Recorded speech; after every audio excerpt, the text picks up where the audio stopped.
नमस्कार दोस्तों, आप लोग का स्वागत है हमारे चैनल मसाला मस्ती में। मसाला मस्ती में आप लोगों ने हमें बहुत ही प्यार आशीर्वाद दिया। आज हमारा 4000 जो है सब्सक्राइबर पूरा हो गया और हमने 1 मिलियन से ऊपर वॉच टाइम भी पूरा कर लिए हैं शॉर्ट वीडियो के माध्यम से। आज का हमारा जो कोटेशन है, आज हम आपके बीच में लाइव आने का ये कारण है हमारा कि आप लोगों से हम निवेदन करना चाहते हैं, निवेदन कर रहे हैं कि आप लोग जो है अपना मत सही जगह डालें। लगभग कोई अच्छा सत्ता आए, कोई अच्छा शासक आए तो उसको रखना चाहिए, लेकिन जनता का ये दायित्व ये भी बनता है कि जब शासन और सत्ता को सबक सिखाने के लिए सत्ता में परिवर्तन बेहद ज़रूरी है।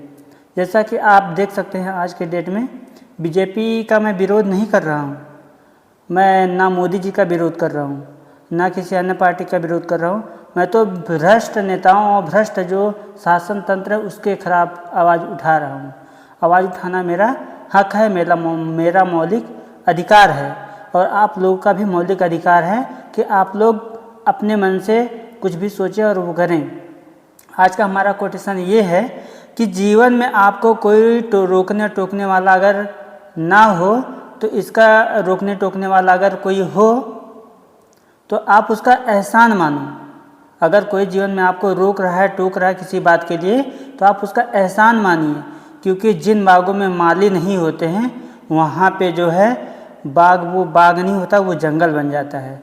कहने का मैं मतलब, अगर आज जो है कोई पार्टी या कोई विशेष आदमी आपको समझाने का प्रयास कर रहा है, आपको रोकने टोकने का प्रयास कर रहा है, तो वो जो है आप उसका एहसान मानो।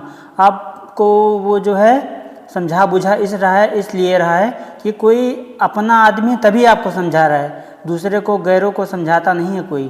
क्योंकि जिस बाग में जो है माली नहीं जाता है कभी सिंचाई करने, गुड़ाई करने, वो जो है बाग नहीं रह जाता, वो बाद में जंगल बन जाता है। तो इसलिए आप लोग को हम अपना जो है बताते हैं कि हम जो है ये कहना चाहते हैं कि आप लोग इस चुनाव में ज़्यादा से ज़्यादा घरों से निकलिए और वोट डालिए। और मुझे मोदी जी के ऊपर या किसी के ऊपर कोई आपत्ति नहीं है, क्योंकि मोदी जी जो किए हैं वो भी अभूतपूर्व है, जो पहले के सरकारें की हैं वो भी अभूतपूर्व है। लेकिन हमें ये सोचना होगा कि जो आज के नेता हैं वो पढ़े लिखे व्यक्ति हैं, वो जो अनपढ़ नेता है उनके आगे पीछे घूम रही है, तो सदैव होता रहा है। लेकिन आज के डेट में आप देखेंगे महंगाई, हम पहले महंगाई एक तरीके से हम बात करते जाएंगे। पहले आप देखेंगे महंगाई में क्या है कि आज के डेट में आप मिडिल फैमिली से हैं, आप छोटे परिवार से हैं।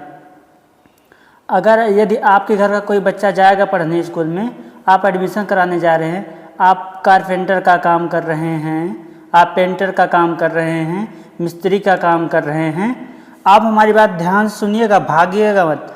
अगर सुनने का जो है साहस रखते हैं तो आप पूरा सुनिएगा।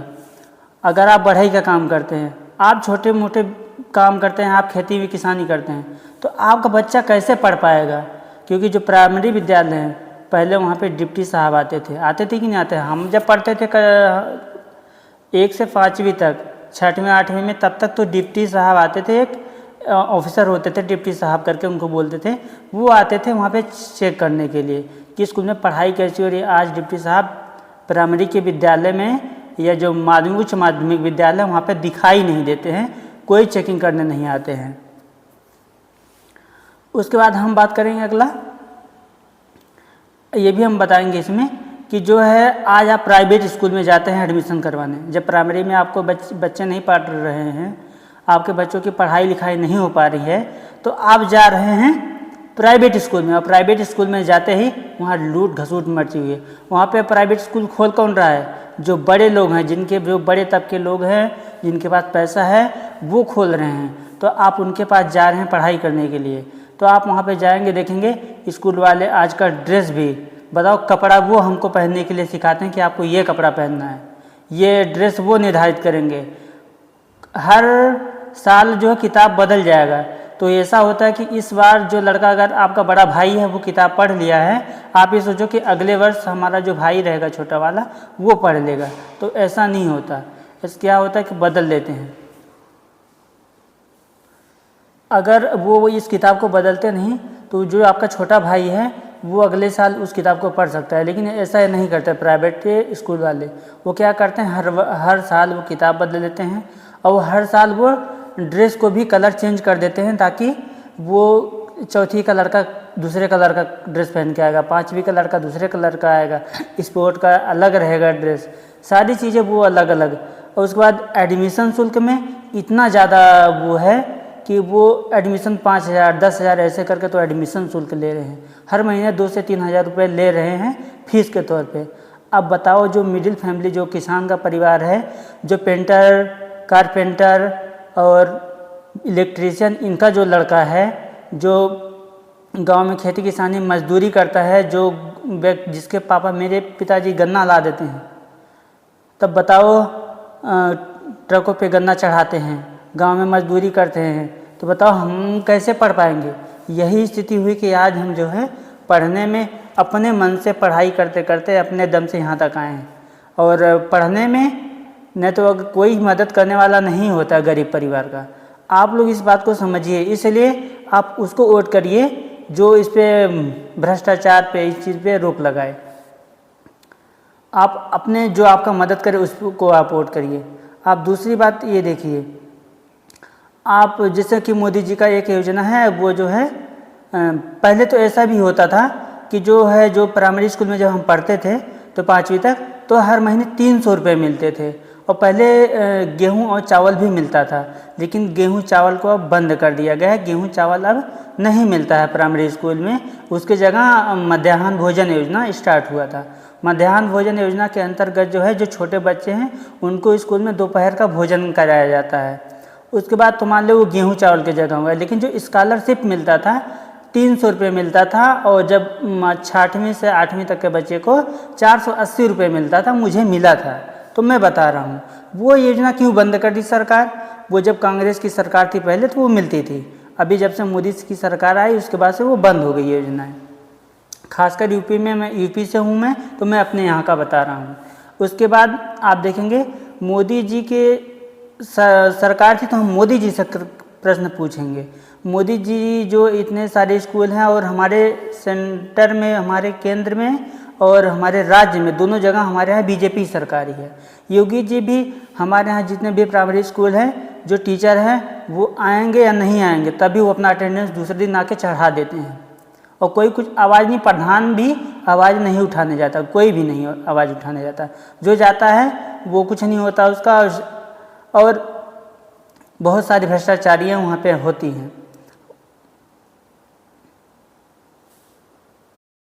और अब इसके अलावा आप देखिए, अगर किसी तरह गरीब अनपढ़ का बच्चा, किसी गरीब का बच्चा अगर किसी तरह पढ़ लिख करके वो ग्रेजुएशन वगैरह कर लिया, तभी वो बेरोज़गार हो जाता है। उसको मजबूर कर दिया जाता है कि वो भी कहीं पेंटर का काम करे, कारपेंटर का काम करे, मजदूरी करे, कहीं गन्ना लदाई का काम करे, कहीं भट्टे पे काम करे। इसी के लिए वो उसको मजबूर कर दिया जाता है। क्योंकि आप देखे होंगे, जैसे जो बड़े कास्ट के लोग हैं, जैसे ब्राह्मण, पंडित, बनिया, इन लोगों के जो बच्चे होते हैं, अगर आप इनसे पूछेंगे कि आपके बच्चे, इनके घर किसी पंडित के घर पे किसी पंडित या ब्राह्मण के घर पे जाइए, आप पूछिए आपका लड़का कहाँ है, किसी ब्राह्मण के या पंडित के घर पे जाइए, किसी ठाकुर के घर पे जाइए, आप पूछिए उनका बच्चा कहाँ है, तो क्या बताएंगे कि हमारा लड़का IIT कर रहा है, हमारा लड़का एम्स की नीट की तैयारी कर रहा है, कोचिंग गया है, फिर वहाँ से लाइब्रेरी जाएगा, उसके पास टाइम नहीं रहता, वो ऐसा बोलेंगे।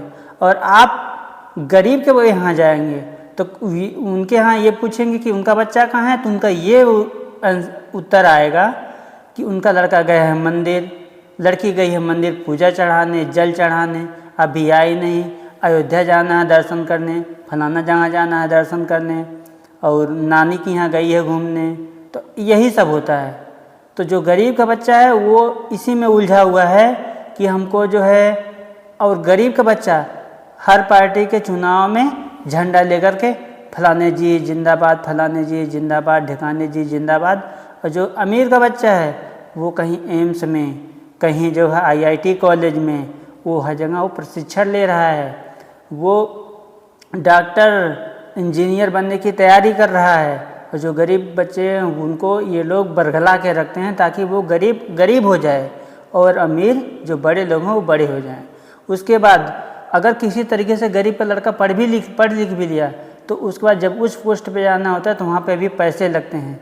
जैसे कि मास्टर की वैकेंसी है तो कितने लोग पैसा देंगे, उनका 1-2 नंबर कम है और अमीर घर का है तो 20-25 लाख रुपए दे दिया तो उसकी नौकरी हो गई।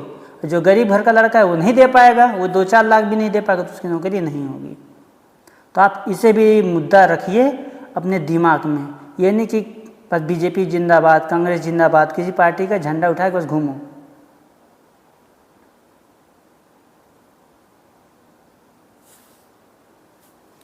अब हम बात करेंगे बीजेपी पार्टी की।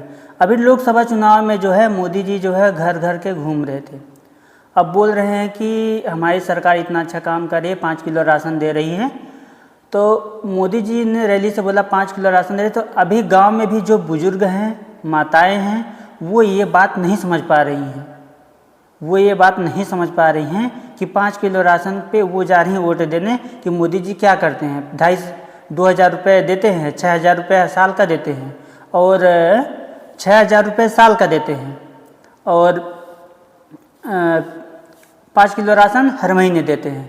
तो 5 दहा में 50 किलो राशन और 5 दहा में 50, 5 दूनी 10, मतलब 60 किलो राशन, 12-25 60 किलो राशन साल भर में देते हैं। 60 12-25 60, वो में से एक आदमी के ऊपर 4 किलो मिला था। गाँव में काट लेते हैं, उमा क्या करते हैं, काट लेते हैं, पूरा राशन नहीं देते। बहुत कम में ऐसा कोटेदार हो जो पूरा राशन देते हैं। तो उसका ध्यान में रखो। और एक चीज़ और, अब 5 किलो राशन के लिए मोदी जी बोल रहे हैं कि हमको वोट दो, लेकिन जो गांव में जो हमारे यहाँ पहले खेती होती थी, अभी जो गाय हैं, बछवा हैं, ये सब, और जो आवारा पशु हैं ये बहुत ज़्यादा हो गए हैं। आवारा पशु ज़्यादा हो गए हैं, वो सारा जो खेती है उसको खा जाते हैं। तो बताओ, अगर आपके 1 एकड़ में, आपके 1 बीघा में, 1 बीघे खेत में 6-7 कुंटल गेहूँ पैदा हो रहा है, तो बताइए 50 किलो ज़्यादा है कि 6-7 कुंटल ज़्यादा है। अगर आपको एक सीजन में तो 4-6 महीना में आ जाता है गेहूँ, फिर उसके बाद धान भी उगा लेते हो, 4-6 कुंटल गेहूँ, 6 कुंटल धान। ये बताओ ज़्यादा है कि 50 किलो आपको राशन दे दे, वो ज़्यादा है? ये बताओ हमको 1 बीघे में। और आप देखते होंगे 1 बीघे नहीं, यहाँ पर 30-30, 40-40 बीघा का खेत होगा, वो भी ये जो आवारा पशु ये खा जा रहे हैं। तो आप लोग राशन बताओ कैसे जी रहे हैं? आप लोग हमेशा 5 किलो के राशन के लिए लाइन में लगे रहेंगे, यही आने वाले समय में भी होगा। आप लोग गरीबी में इतने पड़ जाएंगे, इतने मोहताज हो जाएंगे कि ये जो आपको 5 किलो का अनाज मिलता है ना, ये भी आपको ज़्यादा लगने लगेगा। आपको मोदी के एहसान के तले दबा देगा। ये भी कहेगा कि ये एहसान कर रहे हैं हम कि आपको 5 किलो राशन दे रहे हैं। तो इसलिए आप लोग उठिए और जागिए, 5 किलो राशन के पीछे मत भागिए। आप देखेंगे DAP, जो यूरिया खाद मिलती थी, उसका भी रेट आजकल बढ़ गया है। और जो डाई, खासकर जो डाई होती थी, उसकी रेट पहले बहुत 600-700 रुपये आता था, 500-600 रुपये आता था। अभी उसका रेट 1300-1400 रुपये आ रहा है। तो बताओ, अगर उसमें 700-800 रुपये बच रहा है और 400 रुपया, 450-500 रुपये सिलेंडर आता था, आज 1200 रुपये आ रहा है। तो बताओ 700-800 रुपये इसमें बचता तो 400-500 रुपया उसमें बचता, तो कम से कम 1200-1300 बचता। तो हर महीने तुम कितना अनाज खरीद लेते? 5 किलो अनाज आता, कम से कम 15-20 किलो अनाज खरीद लेते कि नहीं खरीद लेते? आजकल क्या होता है, अरहर का दाल इतना महंगा है, लेकिन अरहर आप खेत में बो दोगे तो खेत में जब उसका बुआई कर दोगे तो सारा हमारा पशु आके खा जा रहा है। तो आप बाहर से दाल खरीदो 180 रुपया किलो, 150 रुपया किलो। तो बताओ, वो अच्छा है कि अगर गांव जब खेत में आप उगा रहे थे और लाके घर पे दाल दर करके आराम से खूब ज़्यादा दाल खाते थे। आज तो वैसा दाल खा ही नहीं पा रहा है, पौष्टिक वाला दाल कहाँ मिल रहा है। तो ये सब अपने ध्यान में नहीं रह पा, आपको बस ये लग रहा है कि बस 5 किलो राशन मिल रहा है, उसी पे चले जाना है। उसके बाद आप देखिए, ये देखिए यूपी, जैसे कि आप देखेंगे यूपी में बहुत सारा पेपर लीक हुआ। तो जितने भी माता पिता हैं वो देखें कि उनका लड़का का किस में भलाई है, उनका लड़का उनका खर्चा चलाएगा, ना कि मोदी जी आएंगे, ना योगी जी आएंगे चलाने, ना कोई अन्य सरकार आएगी चलाने। आपका लड़का अगर नौकरी पाएगा तो आपका भविष्य वो उज्जवल करेगा, अपना भविष्य वो बनाएगा और आपको वो जो भी जीवन है आपका वो पार करेगा, ना कि सरकारें आएंगी पार करने, ना एक लोटा पानी देने आपको आएंगी। तो आप ये भी ध्यान में रखें, इसको ध्यान में रख के वोट दें। अभी मोदी जी जो है आए हैं 2014 से, बोलते हैं कि देश सुरक्षित नहीं है। बताओ 70 साल बीत गया, कह रहे हैं हिंदू सुरक्षित नहीं है। तो 70 साल में हिंदू कहाँ हैं? हम लोग परेशान थे, 70 सालों में हम लोग परेशान थे। 70 साल बीत गया और बोलते हैं कांग्रेस सरकार कुछ नहीं की। जो एम्स बना, जो रोड बनी, जब हम भी जानते हैं, हम पढ़े लिखे इंसान हैं, हमको ये पता है जब देश आज़ाद हुआ था उस समय हमारी स्थिति क्या थी और जब आज की स्थिति क्या है, या 2014 से जब हमारे तब भी हमारी स्थिति क्या थी। और 2014 था तब भी हम बेरोजगार थे और आज 2024 में मोदी जी को 10 साल हो गए, वो तब भी जो कह रहे हैं जो 70 साल में कांग्रेस नहीं कर पाई वो हमने कर दिया। तो हम तो 2014 में भी बेरोजगार थे, आज भी बेरोजगार हैं, तो हमको तो कोई फ़ायदा नहीं हुआ। हमारे पापा तब भी रिक्शा खींचते थे, आज वो गन्ना लाते हैं, उससे बुरा कंडीशन में चले गए। तो बताओ उनका तो कोई उत्थान नहीं हुआ।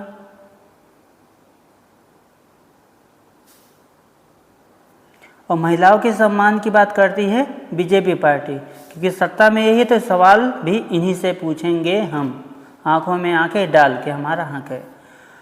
इनके ये जाते हैं प्रज्वल रमन्ना के केस में जो है, देखिए क्या हुआ, 2800 लड़कियों का लगभग जो उसने बलात्कार किया और उसको जो है उसके बाद बीजेपी मोदी जी स्वयं उसके लिए वोट मांगने चले गए, क्योंकि वो पूर्व प्रधानमंत्री देवेगौड़ा जो थे साहब उनका पोता था। उसके लिए क्या मोदी जी के पास नेताओं की कमी है? क्या इस देश में 140 करोड़ जो का हिंदुस्तान है, 140 करोड़ का मोदी जी हमेशा बोलते हैं, मेरे 140 करोड़ देशवासियों, क्या 140 करोड़ देशवासियों में नेता नहीं है इतना ज़्यादा, पढ़े लिखे व्यक्ति नहीं जो नेता नहीं बन सके? आपको धिक्कार होना चाहिए अपने ज़िंदगी पे कि जो है 140 करोड़ का जो देश है उसमें नेता नहीं है, पढ़े लिखे आदमी नहीं है, सही आदमी मिल नहीं रहे हैं। जिसके पास 40-50 का मुकदमा वही आदमी मिल रहा है। अब हम आपको जो इनके पार्टी में भ्रष्ट नेता है उनके भी नाम बताते हैं। अब देखिए इसमें क्या है, सेक्स स्कैंडल और देश छोड़कर भाग के फरार हुआ है, क्या नाम है, प्रज्वल रमन्ना। उस पर बीजेपी का नेता एक जो है फार्म हाउस से चला रहा था सेक्स रैकेट उस आगरा में, और सेक्स रैकेट में बीजेपी नेता का जो एक नाम सामने और आया उसका नाम क्या है, और बीजेपी के कई नेता हैं, ये यूपी देहरादून अंकिता भंडारी हत्याकांड में जो है पुलिस जो है बीजेपी नेता के बेटे समेत जो है 3, और अजय टेनी, उसके बाद जो आप हाथरस कांड देखे ही थे, उसके बाद जो अभी 3 तो इनके IT सेल के लड़के पकड़े गए थे बनारस में, लड़कियों के साथ बलात्कार किए थे वो भी। तो क्या ये सब मोदी जी को नहीं पता है? अजीत पवार और ये जो नीरव मोदी वगैरह ये लोग भाग गए, ये तो सब मोदी जी बोल रहे थे ना ले आएंगे पकड़ के, कहाँ गए सब? अब ले आइए पकड़ के। मोदी जी अब की बार जो है चुनाव में जो अपना मैनिफेस्टो जारी किए हैं उसमें रोजगार की बात की है। बाद में मोदी जी का रोजगार जानते हैं क्या है? मोदी जी ये बोलते हैं अगर आप पकौड़ा तल रहे हो ठेले पे बैठ के, ठेला लगा के, तो भी रोजगार है। अगर दिन भर ठीक है, मतलब यहाँ दिन भर अगर मजदूरी कर रहे हो तो भी रोजगार है। बताओ जीवन है आप ही का कि रोजगार है? बताओ हमको।